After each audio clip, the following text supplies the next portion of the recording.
As we all know, due to globalization, globalization actually hasn't only resulted in more trade and more people moving around in terms of tourism.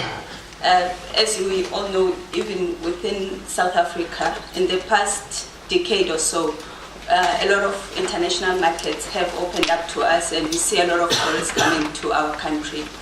And indirectly, this has resulted in creation of pathways for invasive alien species to enter our country. And because we are now participating in the global arena, we also contracting party to various international agreements, which therefore makes us obligated to put in place measures aimed at managing invasive alien species in the country. Namely, these are the OIE, which is basically an international agreement that is aimed at protecting animals from alien invasive species.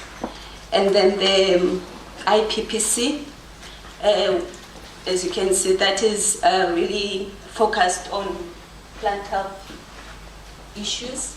And then we also have the sanitary and phytosanitary agreement, which is under the WTO,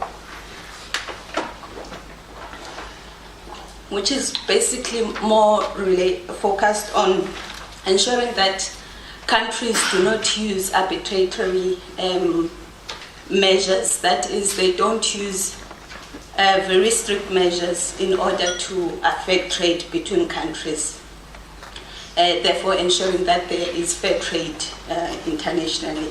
And there's also the Convention on Biodiversity, which is the CBD, which is aimed at protecting biodiversity from invasive species.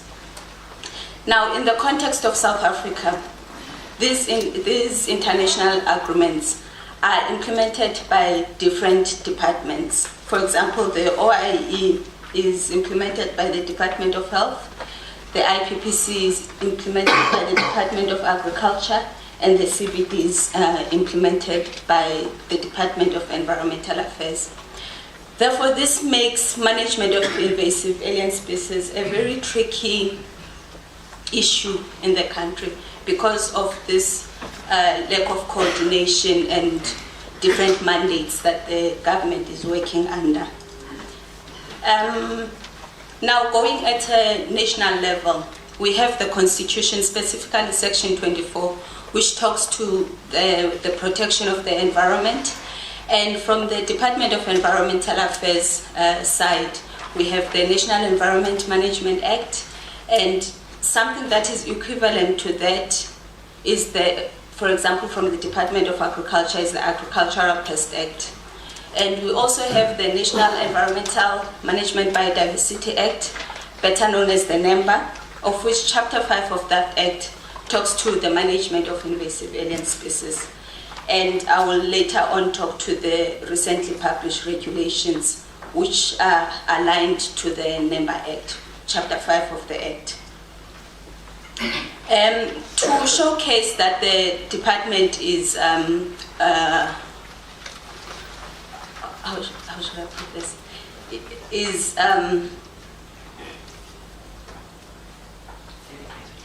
thank you, dedicated in managing invasive alien species. In 2013, it created the Directorate Biosecurity, which I'm heading. Basically, the Directorate provides strategic leadership and overall management of the implementation of biosecurity services. And when I talk biosecurity services, I'm referring to systems, that is the required legislation and the implementation thereof. So it's both development of legislation and implementing of the legislation, which is aimed at managing invasive alien species. And in order to ensure that we comply with the targets of the CBD, specifically target